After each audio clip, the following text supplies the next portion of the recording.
Bien, chers amis, bonjour. Le temps de Noël comporte une belle tradition dans nos maisons, celui de l'arbre de Noël. Et aujourd'hui, je vous invite chez moi pour regarder cet arbre de Noël. Il y a un autre aussi que je vous présenterai plus tard. Et chacun fait son arbre de Noël avec ses propres goûts, sa sensibilité, sa nostalgie, ses souvenirs. C'est ainsi que moi aussi, j'ai, avec le temps, avec les années, organisé une collection de boules de Noël. Et aujourd'hui, c'est avec beaucoup de joie que je vais vous la présenter. Et je vais vous présenter aussi ma crèche, ou plutôt tout à l'heure aussi mes crèches. Et j'espère que ça pourra enjoliver votre temps de Noël. Amorçons donc cette belle visite, j'oserais dire, de mon arbre de Noël. Alors, la première boule que je vais vous présenter, ou plutôt les premières boules, sont celles-ci. Regardez. Celle-là, celle-là et celle-là. Il y en a quelques autres dans l'arbre aussi.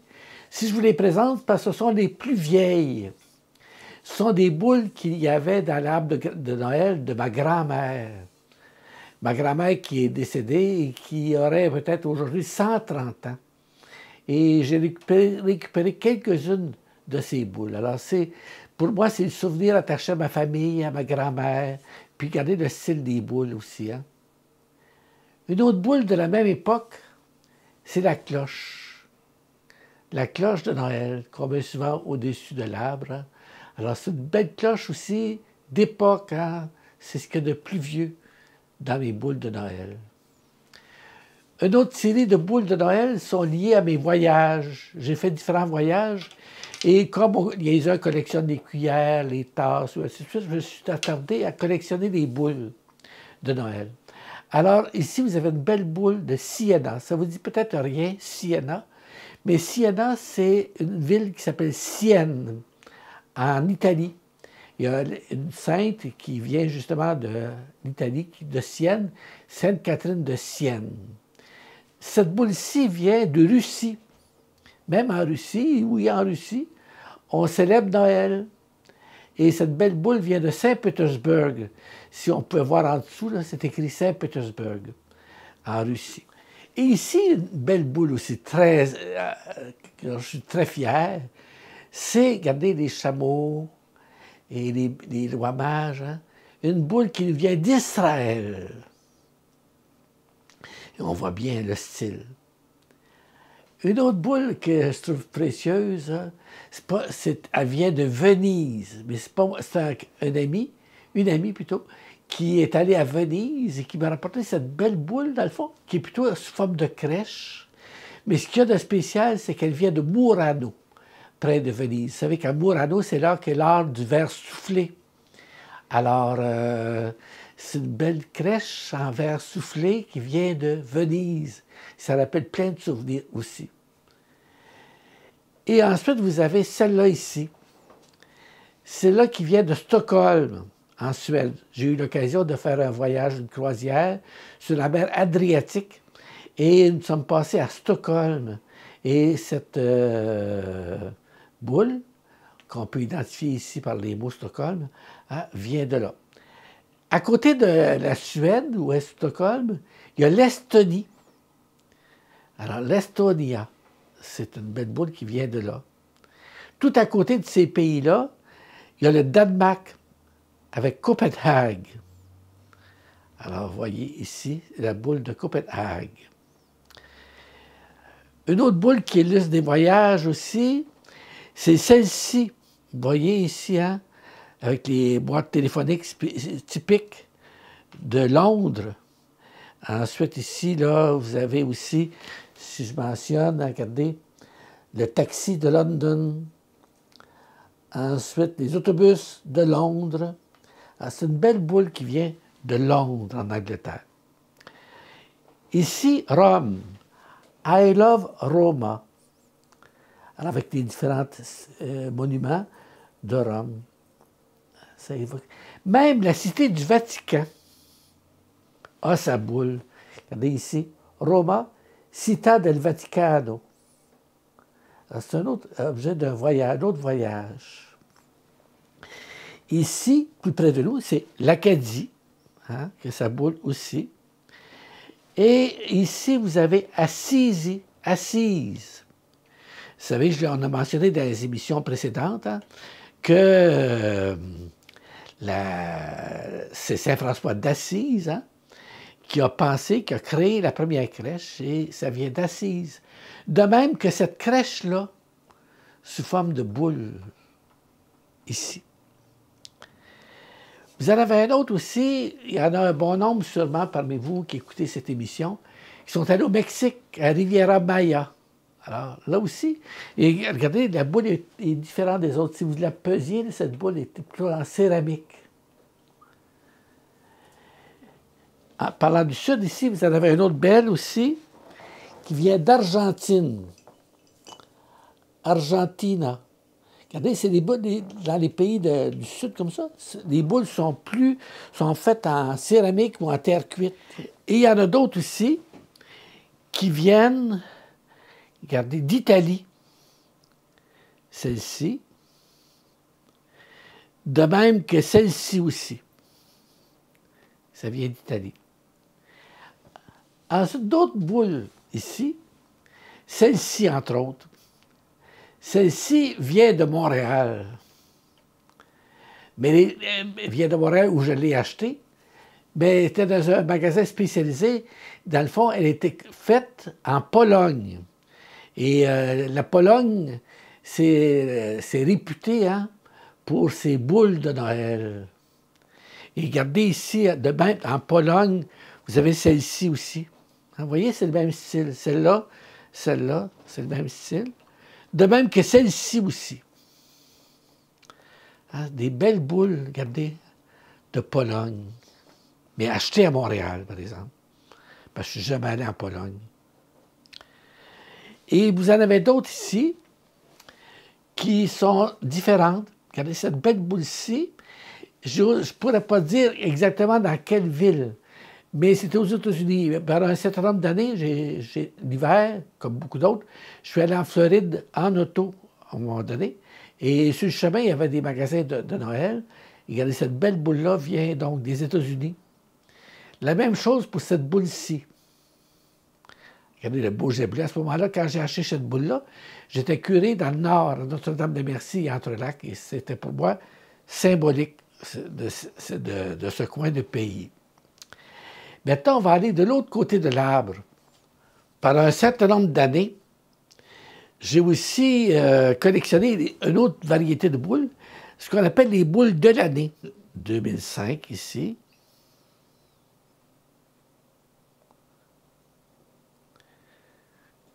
La boule 2006 ici. La boule 2010.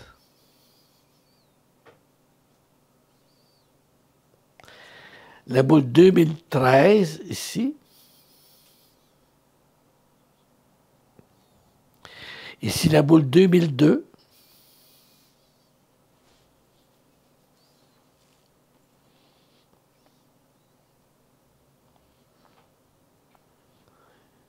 Et vous remarquez qu'il n'y a pas de boule hein, des dernières années. Je n'ai pas réussi à en trouver. Je ne sais pas si la collection est terminée, mais au moins, je vous présente celle-là. Celle-là aussi, à la même époque, quand j'allais dans le sud, alors cette belle boule-là vient aussi des États-Unis, sur la route entre Montréal et la Floride. Alors, vous avez vu, hein, la première partie de ma collection, la principale d'ailleurs. Et comme j'ai plus de boules que pour un arbre, tout à l'heure, je vous amènerai voir mon deuxième arbre et vous verrez les autres boules de ma collection. Maintenant, tout arbre de Noël a sa crèche. Alors, on a vu les différentes crèches hein, des églises à Saint-Félix-de-Valois, entre autres, et à Saint-Charles-de-Mandeville, mais je vous présente ma propre collection. Elle vient d'où, cette collection-là? Premièrement, je peux vous dire que c'est tous des personnages qui ont été faits à la main. Alors, c'était fait par la main par une dame de Floride. une polonaise justement, qui à chaque voyage me donnait un personnage. Alors je vous les présente. D'abord, bon, l'ange. Regardez, c'est le bel ange hein, qui est au-dessus de la crèche. Ensuite, les petits bergers. Hein, vous voyez, c'est tout fait à la main.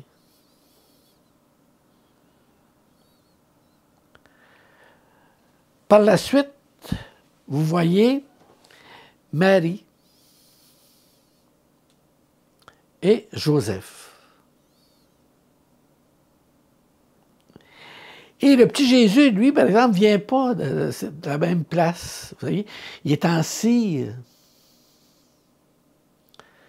Alors, il m'a été donné par une religieuse de la communauté des recluses missionnaires de Bari, qui restent maintenant, qui sont au monastère, à leur monastère de Rivière-des-Prairies. Alors, cette religieuse s'appelle Rosemary. Et regardez, c'est tout délicat, hein? C'est tout fait à la main. Maintenant, j'oserais dire, les vedettes de cette crèche-là, ce sont les mages. Les mages sont faits aussi à la main. Regardez ça, là.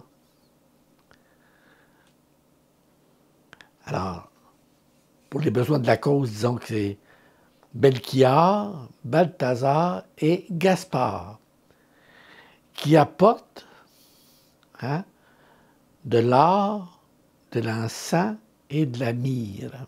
Hein. On l'a mentionné dans les autres émissions, mais je le rappelle. L'or, parce que c'est un roi, on le dit roi. L'encens, on offre ça à un dieu, c'est un enfant Dieu. Et la myrrhe, parce qu'on sait qu'il va mourir hein, et ressusciter. Voilà pour la première arbre, ma première crèche. Alors, tout à l'heure, on vient de voir hein, l'arbre de Noël et la crèche au pied de l'arbre. Cette crèche-là est d'inspiration de la Bible, évidemment. C'est là que c'est la première représentation. Mais c'est l'évangéliste Saint-Luc. La crèche que l'on vient de voir, là, c'est une description à partir du texte biblique évangélique de Saint-Luc. Saint-Luc était un médecin et la précision de tous les détails. C'est lui qui parle le plus de la nativité dans les termes de détails, avec tous les moutons, les bergers, les rois mages. C'est lui qui parle de tout ça. Maintenant, Saint Jean, on pourrait dire c'est le poète. C'est le poète, c'est le gars qui est dans les nuages beaucoup.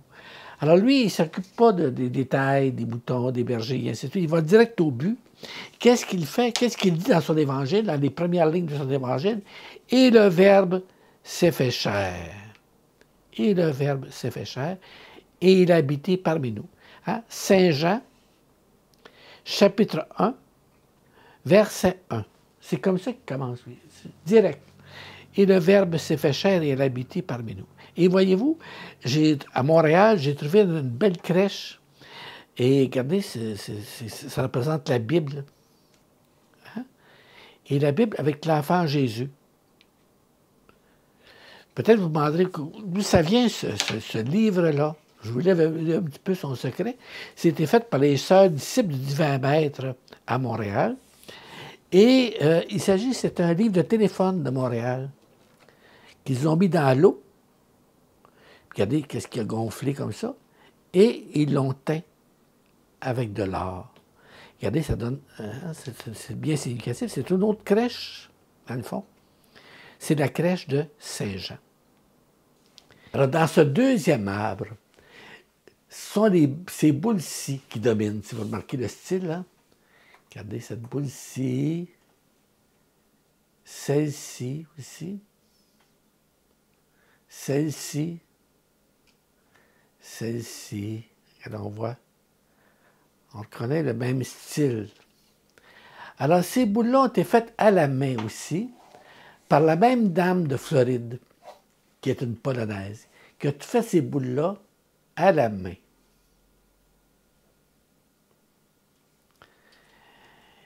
Et aussi, vous avez deux autres boules qui viennent de Saint-Pétersbourg en Russie. Cette boule-ci et celle-ci, plutôt en forme d'œuf. voudrais vous en présenter une aussi, qui est sous forme de cloche. Remarquez celle-ci, hein? Sous forme de cloche avec une petite crèche. Celle-là vient directement de Bethléem. Vous savez qu'actuellement, les temps sont très difficiles en Terre Sainte, hein? À cause des guerres qu'il y a en Terre Sainte. En Israël, en Palestine, les touristes sont très, très peu nombreux. Et les chrétiens de Terre Sainte qui vivaient avec ces objets d'artisanat au sortir de l'église de Nativité, entre autres, hein, n'ont presque plus d'endroit où vendre leurs objets. Alors, cette petite crèche-cloche vient de là, de Bethléem. Vous avez aussi ici une autre belle boule, hein? Hein, celle-là qui nous vient aussi du chemin entre Montréal et Miami, à l'époque où j'y allais plus fréquemment. Et vous avez aussi ici, regardez, hein, qu'est-ce que ça fait là, cette petite canne-là à l'envers? Remarquez que si on met la canne à l'endroit, ce qu'on est habitué de faire habituellement, on voit maintenant, quand c'est selon l'origine, c'est à forme un J. Et c'est ça le vrai sens de cet objet. Ce qu'on appelle aujourd'hui la canne de Noël, originellement nous vient d'Allemagne. C'est un confiseur, celui qui fabriquait les bonbons, qui à Noël fabriquait ces petits J pour signifier Jésus, à mettre sur le dessus de la crèche. Et avec le temps, il s'est trouvé plus facile de retourner de bord et de mettre ce J-là à l'envers, et c'est devenu la canne de Noël. Peu de gens savent son origine. C'est pour ça que dans ma crèche, j'ai voulu la mettre ici. Le petit J, hein, représentant Jésus. Alors, tout à l'heure, on a vu mon autre crèche qui a plus des allures de richesse avec les rois mages et ainsi de suite, hein, et la façon dont ils sont faits. Ici, c'est une crèche tout autre, qui signifie assez la pauvreté, le dénuement. C'est une crèche qui vient d'Haïti. J'ai eu la chance de faire un voyage humanitaire, missionnaire, à Port-au-Prince, chez les sœurs de Mère Teresa, dans un mouroir qu'elles avaient. Et je me suis procuré là des objets d'artisanat que les Haïtiens font. Regardez, vous avez l'âne et le bœuf. Vous avez un berger, des moutons, Marie et Joseph, et les rois mages. Lui là aussi, trois rois mages. Alors, voyez-vous que la crèche est très différente. Hein? C'est différent du pays dans lequel elle est faite. Alors, c'est mon deuxième arbre de Noël. Puis, je dirais, avec son contenu de la crèche de Saint-Jean, c'est ma troisième crèche. Et enfin, je vous présente ce que je peux appeler une quatrième crèche. Peut-être la plus précieuse. Parce qu'elle nous vient directement de Grèce. Et c'est une icône. Vous savez, nous autres, ici en Occident, on est habitués aux images. Les gens d'Orient sont habitués, eux autres, à des icônes. Et des icônes devant lesquelles ils se recueillent pour prier, pour faire parler l'icône. Et ici, on voit donc, hein, l'icône est toujours sur fond d'or, de feuilles d'or. On voit toujours ça. Ici, on voit des anges aussi. On voit des bergers. On voit l'âne et le bœuf. Puis on voit Marie et Joseph avec leur auréole. Puis on voit aussi des petits bergers ici dans les champs. Enfin, on voit les rois mages. Donc, on a tout ici. Maintenant, il faudrait parler de l'enfant Jésus. Vous remarquez qu'il n'est pas comme les autres bébés des autres crèches. Hein? L'enfant Jésus, ici, voyez-vous, on a vu les deux autres, un, le petit bébé de cire, l'autre dans la Bible, l'autre, hein, celui-là, d'Haïti, en bois, tout simplement. Celui-ci est dans, on pourrait dire, un petit cercueil, remarquez. Il est entouré de bandelettes, comme un petit enfant qui va mourir, qu'on va inhumer. Hein? C'est le message de l'icône. L'icône a toujours un message. Dans le fond, le message de l'icône ici, c'est signifier que ce petit enfant-là va mourir. Déjà, c'est pour ça qu'on offre aussi de la myrrhe. Hein? C'est le même message. Il va mourir, puis ensuite il va ressusciter. Alors, c'est une belle icône.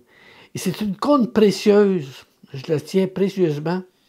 Regardez ici, elle a tout son certificat d'authenticité avec le sceau pour montrer que c'est une vraie icône faite par des moines au mont Athos en Grèce.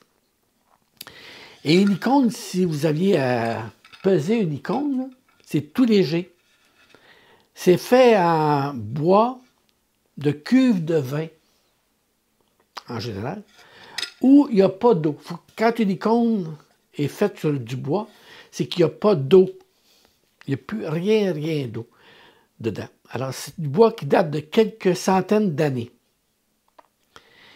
Et une autre particularité, cette icône-là hein, a été recouverte d'une dizaine de couches de lavka. Qu'est-ce que c'est que le lavka? Le lavka, c'est de la colle de lapin. Quand les lapins sont tués, si vous pressez la peau, il va sortir un liquide blanc. Et ce liquide blanc, c'est ça qui est du lavka. On en couvre 10 fois la surface pour que ce soit lisse. Ensuite, on met une première couche de feuilles d'or. Et remarquez qu'en arrière, justement, il n'y a rien pour distraire. Il n'y a rien. On a uniquement la crèche, ensuite les personnages. Puis ensuite, il y a celui qui dessine, on appelle ça écrire une icône. Alors, voilà une autre belle façon hein, d'illustrer le mystère de Noël. Il y a plusieurs façons. Alors, en terminant, je vais en profiter pour vous souhaiter un très joyeux Noël, une très belle année qui commence. Et mon souhait le plus grand, à ce qui me concerne, il y a plusieurs souhaits qu'on peut faire, mais le souhait qui est le mien, c'est de trouver la paix intérieure. Les anges dans le ciel ont chanté « Gloire à Dieu au plus haut des cieux et paix aux hommes qui l'aiment ». Aujourd'hui, hein, nous vivons dans un monde qui est assez tourmenté, vous le savez, je n'ai pas besoin de le décrire.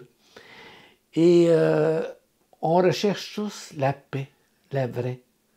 La paix du monde, la paix autour de nous, la paix dans nos familles, mais aussi la paix intérieure. La paix intérieure qui nous vient d'une espèce d'unité intérieure, d'authenticité, de transparence, l'unité qui vient au fond de nos cœurs. Oui, c'est là mon vœu pour Noël et la nouvelle année. Joyeux Noël, bonne, heureuse et sainte année, que la paix soit avec vous.